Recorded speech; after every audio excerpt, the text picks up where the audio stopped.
Today on XPlay, we decide if story-based multiplayer can save us from catastrophic climate change in our Battlefield 2042 review. Also, Halo is free to play now, which means we're losing money if we don't play it. I'm pretty sure that's how that works. It's game time. Hello, and welcome to XPlay. That's right, we're back on your TV because time is a construct and nothing means anything. Whoa. Adam. XPlay, it's a realm unbound by things like safety, or fire codes, or budget. That's concerning. But at the very least, I'm so excited to be here.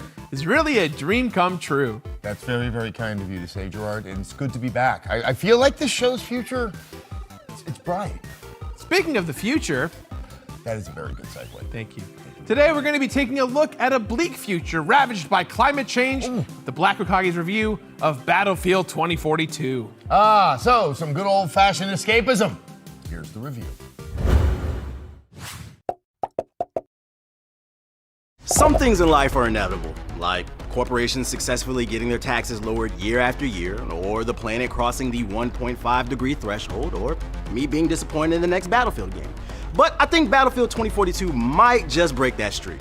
Hey everyone, the Black Hokage here with my review of Battlefield 2042, the latest in EA's long-running series of chaotic online shooters. I've played a bunch of these games, and I've really enjoyed most of them, but the most recent installments, the confusingly titled Battlefield 1 and Battlefield 5, were not that great.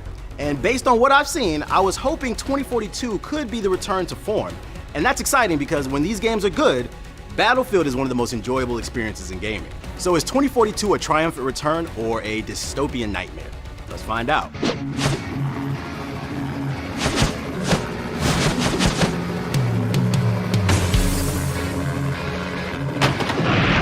The Battlefield series began with Battlefield 1942, which took place during World War II and began with the franchise's obsession with the number 42. The franchise then ran through basically every war of the past 100 years, including a couple that haven't happened yet, from Vietnam to the year 2142 to World War I, and then back to World War II again. Many of them included some kind of campaign, but the main draw has always been the massive online battles with as many players as possible sharing a map and trying to murder each other or murder themselves whenever they try to fly a helicopter.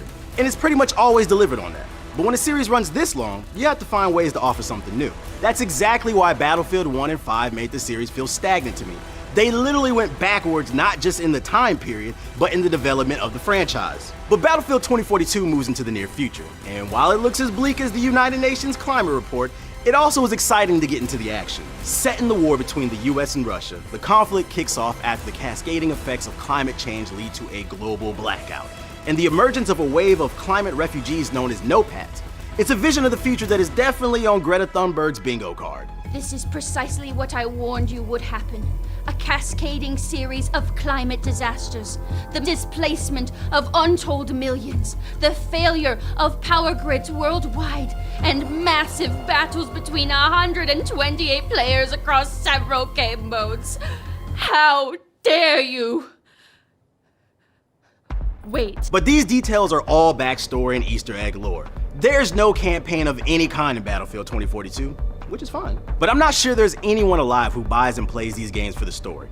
As far as excuses to throw a bunch of players into a mostly modern military setting though, it works. There are 10 specialists available at launch, including Kimball Irish Grays, a returning character from Battlefield 4 who is played by the late great Michael K. Williams. Omar's coming. Ew. This is awesome for two reasons. One, I'm never mad about seeing that guy in something. And two, his presence reminds me of Battlefield 4, which is the last time I really enjoyed the franchise. Each of the specialists roughly fits into one of the classic Battlefield classes, but with gear and abilities that are more, specialized because they're specialists. All this is table setting because the main course is the gameplay. 2042 includes the classic conquest mode, in which a huge number of players battle for control points in massive, destructible environments. It's the bread and butter of the series, and so obviously it's here with a handful of new maps. The new maps paint a chilling picture of what our future will look like if you do not take this crisis seriously.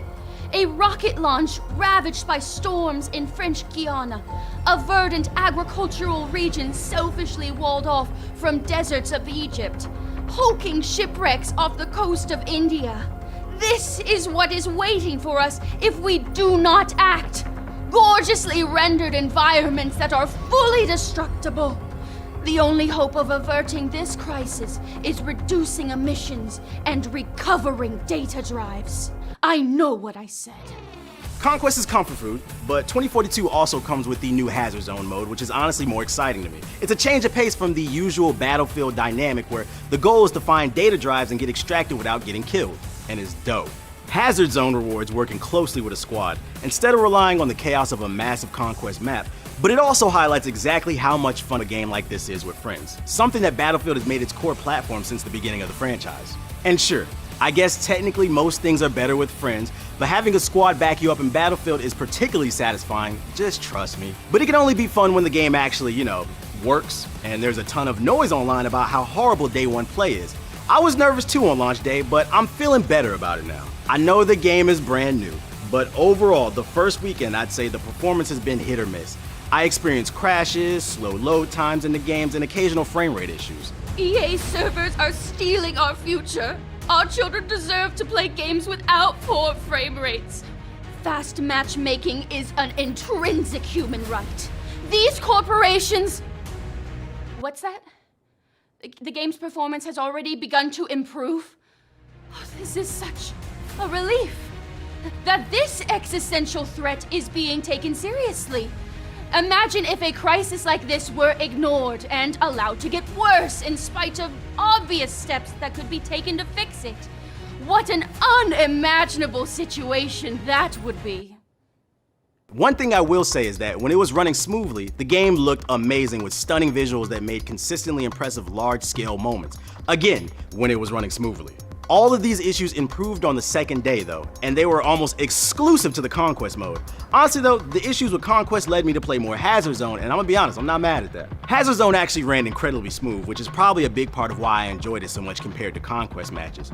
But it really would have benefited from having voice chat at launch. I know they probably thought everyone would just use Discord, but when I had to play with randos, it felt hopeless, because we couldn't coordinate. It's another one of the many reasons this game is 10 times better when played with friends, and it feels kind of shocking that it was an oversight. But in general, a lot of these issues feel like things that will be patched out, and I feel good about the fact that the performance will improve, because this franchise is a cash cow for EA. It doesn't mean I won't dunk on them when their servers don't work, because I definitely will, but it's promising that things are already starting to improve. And with some good post-launch content, they could really have something here, because even in the early days, it does feel like they're already laying the foundation for what could be the best Battlefield title in years. Stick around, there's more XPlay after the break. Or is there?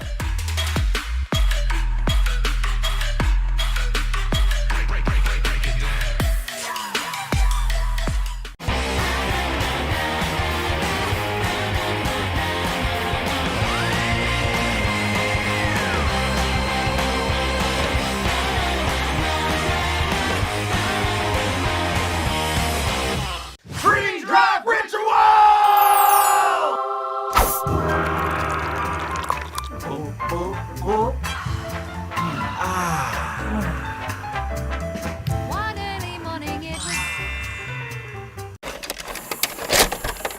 Hi, I'm the Black Hokage. You could game with any network that never stopped gaming, or just G4. Before I moved to LA, I considered calling myself the Florida Hokage, but I don't get day drunk enough. Hi, I'm Kasim G. You could game with any network that never stopped gaming, or just G4. People say I'm the most handsome G4 host, and I've asked both my parents. Hi, my name is Kevin Pereira. You could game with any network that never stopped gaming, or just G4. Sometimes, I wonder if my entire life is in a snow globe, inside a YouTube Let's Play. You could game with any network that never stopped gaming, or just G4.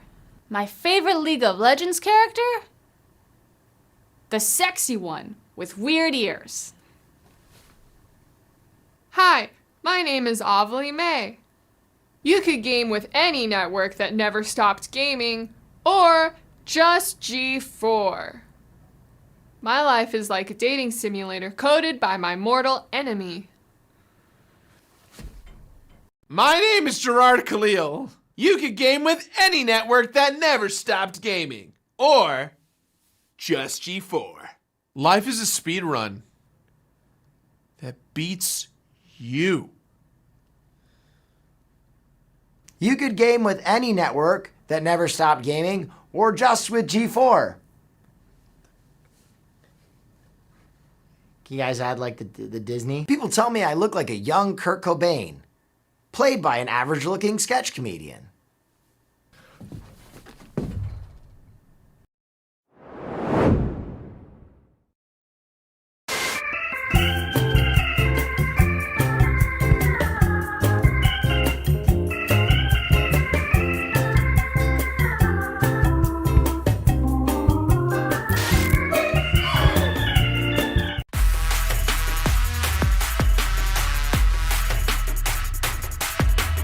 Welcome back to XPlay. Are you sick of us yet? We play everything so you don't have to. Then we boil down the most fun bits into an easily digestible protein puck. Why is it a puck? Because the algorithm likes round objects better, Adam. I feel like we're giving this algorithm way too much power. That's very likely. Now enjoy this puck of content that's relevant to your interests. Ooh, I won't believe what happens next. The overall feel of combat in Battlefield 2042 is tight and concise, with guns that feel responsive and varied on top of being hugely customizable. Honestly, it's overwhelming. The customization is some of the deepest I've ever seen in a game like this, and it's worthwhile spending some Zen time in the menus building your loadout. Present you will want to jump into the game and start blowing stuff up, but future you will be glad that you put in time to get prepared. It also helps that specialists all feel different from each other, with each of them actually serving a purpose. So if you're playing with friends and construct a genuinely functional unit, you can really sway the tide of battle and feel like an unstoppable squad of Battlefield gods, even in a massive game of Conquest. In general though, Conquest has been the same as pretty much every other Battlefield game. It's tried and true, and the only thing that's really new outside of the expanded scale is some of the maps, which are honestly, they're hit or miss. And the new weather evolutions, like the tornado, it's really dope the first few times, because who doesn't want to ride a tornado? But they also affect the frame rate, and I would gladly give up the occasional tornado to be able to actually hit my shots. It's awesome to be able to summon vehicles on the fly though, and it actually felt balanced because there were timers. Although the Ranger dog definitely needs to be nerfed because it would just snipe me from across the map, and it didn't feel fair, which means everyone's using it, and why wouldn't they? It's cheap. Which is why I've had more fun with Hazard Zone. Even if the greater dependency on making sure you've had an actual squad of friends to play with makes it harder to pick up and play whenever you want. Go make friends. It's not that hard.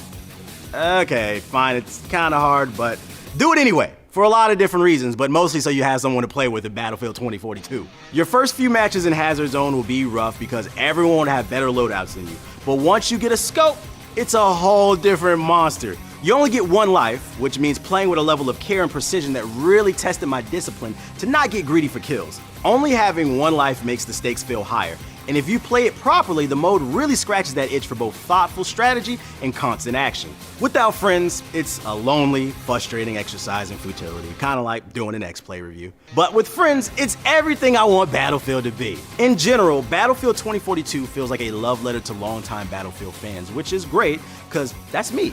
And after 2 installments that I did not enjoy, it's nice to feel catered to, especially with the new Battlefield Portal mode, which could result in some really cool stuff if people pick up the ball and run with it. Portal allows players to make custom multiplayer modes with maps and equipment drawn from throughout the history of the franchise, and just know that people are eventually going to make some wild stuff. But that feels like something that's going to grow in time. The options weren't overwhelmingly robust on the first couple of days. There were some featured modes, but not a ton of people were playing it yet. That's fine though, because Portal feels like an investment in the game's future, and a big part of what's going to keep it exciting moving forward. It adds another social element to the game too. Even for people who don't have a squad to play with, and when given tools like this, it's only a matter of time before any community uses it to create something gloriously dumb. The Battlefield Portal offers a potential future full of options that have been denied to me and my generation. It's an intrinsic human right to be as stupid as we want, as long as it doesn't destroy the planet, which you'd think would be a pretty low bar to clear, and yet... In general, it's worth remembering that we are at the very beginning of this game's lifespan. But I already feel comfortable saying that I'm enjoying it far more than Battlefield 1 and Battlefield 5. And while I'm definitely not upset if anyone wants to wait for a few patches to deploy before diving in, I also feel good about the fact that I've already seen improvements after the first couple of days. Because if DICE and EA can ensure that it keeps functioning properly, then it certainly seems like Battlefield 2042 has fulfilled my hope of getting the series back on track. Assuming you have friends to play with, that is, because it's essential as ever to enjoy a game like this. Even more so if you want to get the most out of Hazard Zone, which I promise you do. So I promise it's worth going out there and making some friends, or at least badgering anyone you know who hasn't played Battlefield for a while to get into this game. Because in the moments when it lives up to its fullest potential, this is the best the franchise has been in ages, which is why we give Battlefield 2042 a 4 out of 5. If you haven't played any Battlefield games before this, you definitely should.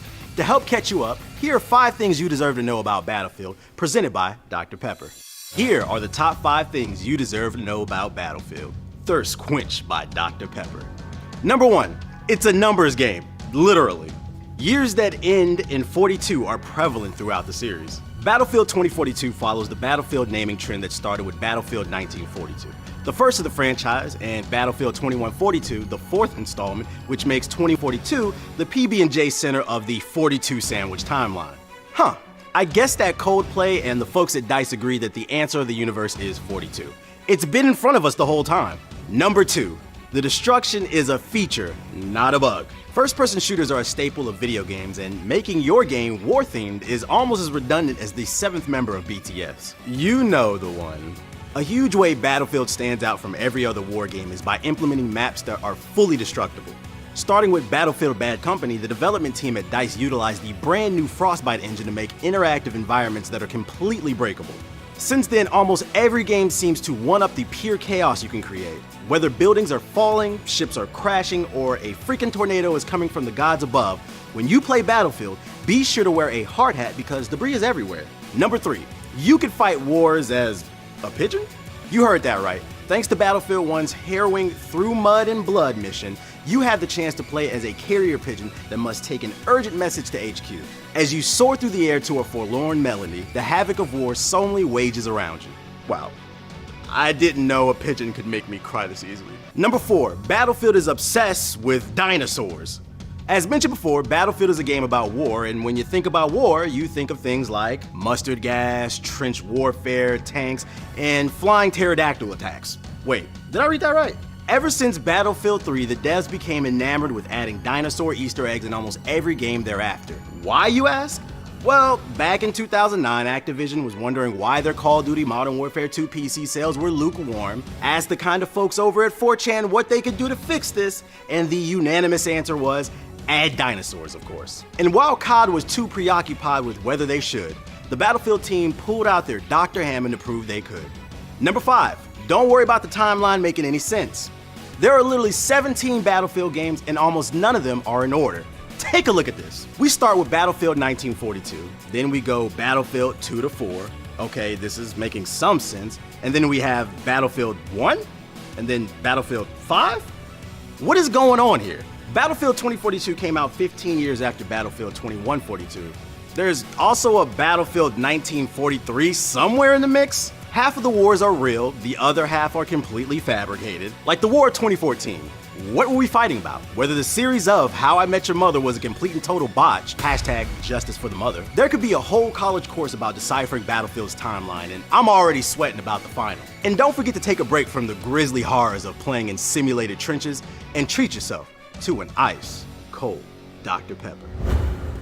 They say that the best things in life are free, which also means that Halo multiplayer is about to join the list of life's best things alongside love, companionship, and Costco samples. More on that after the break.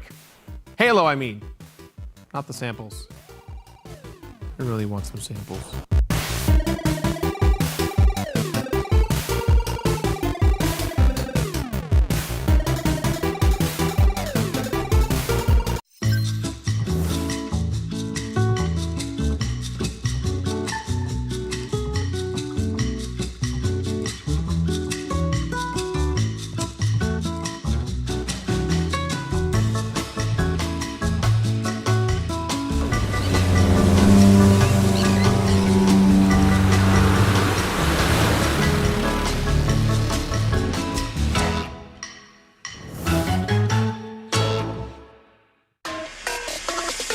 Every time I eat stuffed crust from Pizza Hut, I play this song. But watch what happens when I play it backwards. Eat stuffed crust backwards, just $12.99. The original stuffed crust, only from Pizza Hut. No one out pizzas the Hut.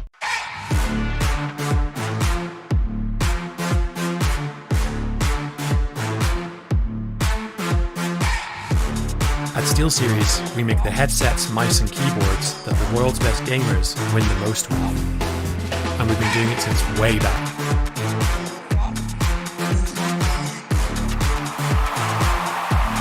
It's up to you how far you go, but whatever you do, go for glory. What's the recipe for surprising the kids, treating yourself, and ditching dish duty? You're looking at it. Order your Pizza Hut faves like original pan, original stuffed crust, and more at pizzahut.com. No one out-pizzas the Hut.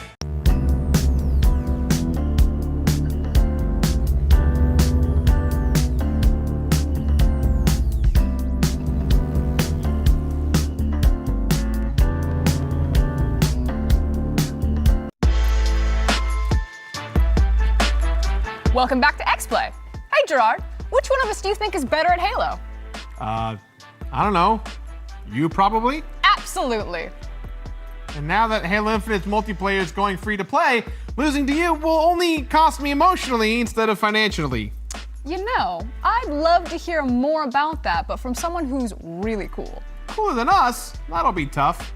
But how about, I don't know, WWE superstar Xavier Woods, aka Austin Creed? Yeah, that works. Now here's the King of the Ring with more on free-to-play Halo. Developer 343 Industries dropped a bombshell over the summer when they announced Halo Infinite's multiplayer would be free to play on both Xbox consoles and PC. You don't need a Game Pass, Xbox Live, hell, you don't even need your mom's credit card on file to play Infinite's multiplayer. Games going free to play is nothing new, because over the years, titles like Destiny 2, Counter-Strike, and The Old Republic have all planted their flag in the virtual bargain bin. And what's further eyebrow-raising about Infinite's multiplayer going free to play at launch, it's kind of the main reason people buy Halo games in the first place. Of course, there are folks who are invested in the ongoing saga of everyone's favorite Spartan, but let's be real. Most of us are just here to punch a noob in the face with an energy sword. But how risky is this move? Or is this actually super smart and super necessary? To say 343 Industries has had a rough go of it over the last few years would be an understatement. While Halo 4 was released to relatively positive reception from critics and fans, Halo 5 was the franchise equivalent of Solo, a Star Wars story. It wasn't bad, it just wasn't good. Halo 5's multiplayer did have its fans, but the game ultimately left a large amount of players feeling like the series had lost a bit of its luster and maybe the fight was finished after all. Simply put, there's a lot riding on Infinite, both as the first real console exclusive for the Xbox Series X and as the game intended to revitalize the franchise that put Xbox on the map in the first place. For a while, it wasn't looking like Infinite could live up to those lofty expectations, given its tumultuous development and the game's initial reveal being met with a less than enthusiastic response. But it wasn't all bad, though. We did get to meet Craig. Craig, you scamp. Delaying Halo Infinite a full year after the Xbox Series X launch was a shocking move, but it might have been the smartest decision they could have made. Certainly a better decision than rushing to market with a game that wasn't ready. 343 has spent the last year gradually and deliberately rebuilding faith in a game, beginning with last summer's announcement that Infinite's multiplayer would be free to play at launch. This marks one of the biggest changes to Halo's multiplayer in the 20-year history of the series. Beyond that one time they did loadouts. Infinite's creative lead, Joseph Staten, said Infinite's multiplayer going free to play and having crossplay between Xbox and PC was in an effort to attract the largest audience possible for the next generation of Halo multiplayer, which honestly is pretty smart. A good chunk of you may have fond childhood memories of downing 2 liters of Mountain Dew, enduring your friends' disgusting Dorito farts, and staying up past midnight to play Halo 3. But there are now multiple generations of gamers who probably don't share those same memories. We got a bunch of new booties in here, we gotta get them in somehow. Face it, folks, we're old now. This push to court newer players can be seen in the New Academy mode, which is meant to teach newer and inexperienced players how Halo's multiplayer mechanics work. While Halo going free to play was surprising, it wasn't entirely unexpected. Call of Duty found its reputation in a similar situation during the last console generation after Jon Snow's space adventure effectively took the shine off the series. The franchise has found renewed success with free to play over the last few years, with Call of Duty Warzone and Call of Duty Mobile releasing to favorable reception and maintaining sizable player bases over time. In addition to going free to play, the team at 343 seem to be committed to making the game as consumer friendly as possible. All microtransactions are limited to cosmetic items, and in a notable step forward, battle passes will not expire. So, if you happen to be a grown-ass adult with a full-time job throwing other grown-ass adults around a ring, or have a family, or have a very needy pet, or just don't have the same amount of hours to throw at your favorite pastime as you used to, good news! You can get all those Battle Pass goodies at your own pace. Battle Passes are usually linked to seasons in both free-to-play and more traditional multiplayer games. Seasons usually last for 2 to 3 months, which sounds like a lot of time until you're staring at half-completed Battle Passes with only 3 days left to finish. But one thing, if I may break in here, about the Battle Pass this time around, at least so far, is the focus almost exclusively on completing challenges in order to advance your progress on the Battle Pass. That feeling of completing a match and seeing all your progress bars leap forward is gone unless you manage to complete one of the weekly challenges on your docket. The immediate reaction has been that it's a grind. And a slow one. The chatter's been so loud that 343 has already fired flares across social media, promising they're looking into it and changes might be on the way. And this strategy to slow roll the Battle Pass might be because Season 1 lasts until next May. I understand the desire to slow roll players from binging through the entire Battle Pass in a matter of days, but it's also a bad idea to assume people will play 1,000 hours to be Darth Vader for a match. I'm sure this will all get ironed out in the coming weeks, but it doesn't take away from the big picture. Creed, take us home. If Infinite's model proves successful, we could hopefully see more and more multiplayer games begin to transition to a more chill Battle Pass strategy. There's even the slight possibility we could see some major AAA games experiment with making their multiplayer components free to play at launch as well. Whether it's Valorant, Apex Legends, or Fortnite, some of the biggest games of the last decade have been free to play. And while it could be said that Infinite is breaking new ground for AAA games, you could also argue that it's just catching up to what Warframe's been doing since 2013. No matter how you look at it though, a free Halo multiplayer suite is an exciting prospect. Even more exciting, the game is finally looking really good. Infinite has had quite the journey from an apparent hot mess built on duct tape and Gorilla Glue to a game people are genuinely getting excited about. While we don't know for sure if the game is going to be the return that longtime fans have been waiting for, it is safe to say that things seem to be on the upswing for the long-awaited title. I can't lie though, I'm gonna miss Craig. Aww. We are all going to miss Craig. We built this facility off the grid to train the next generation of Spartans. To be a Spartan, you must become the impossible. Greetings, Spartan. It would be my pleasure to serve at your side.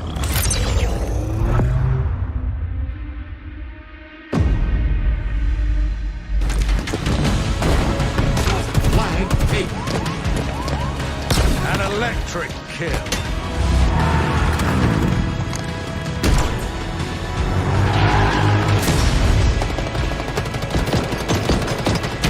Cluster luck. On your feet, Spartan.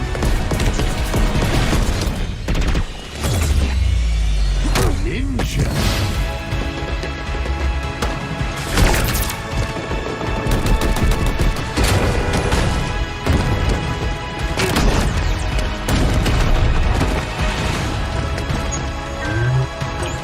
Zone captured.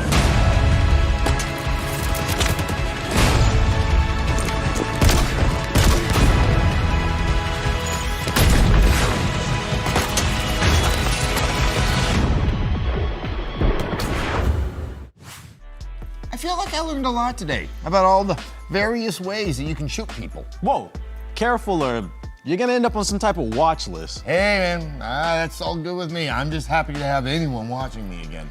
That's not what that means though. Yo, where do you think you'll be in the year 2042? Hopefully assimilating into some kind of hive mind. How about you?